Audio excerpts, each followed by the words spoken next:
Hey guys, a washing machine requires water and drain connections. A washer box recessed in a wall is a great way to provide cold water, hot water, and a drain connection point for your washing machine.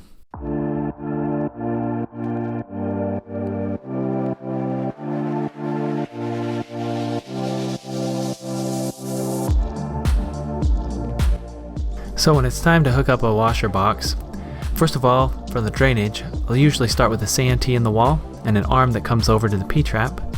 Then we'll put a standpipe in that rises up, and the washer box is going to glue right on top of that. Of course, then we want to supply a vent to that drain. So the horizontal pipe coming from the santee needs to be high enough inside the wall there that when I glue this P-trap on, there's room for it. So usually about 10 or 11 inches off the floor is a good spot for that to come through. The standpipe for the drain needs to be tall enough that when you put that hose down in there, it's not going to splash out when the washer's draining. Code requires that you have between 18 and 42 inches, 18 being the shortest pipe you could put as a standpipe for a washer, but 42 being the longest. Now typically I'll try and set my washer box here in the wall at about 42 inches from the floor to the bottom of the washer box. And you can see I'm just going to glue that right onto my standpipe. My standpipe has been cut so that it'll place the box exactly where I need it.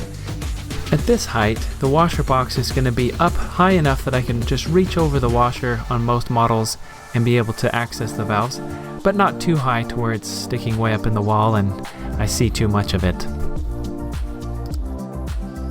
Once the washer box is glued onto the standpipe, we'd want to put some nails in or some screws on the tabs from that washer box. That kind of helps keep it in place when they're putting sheetrock on. Water line connections to a washer box are pretty easy with a PEX box like this. You can just stick the PEX on and crimp it on.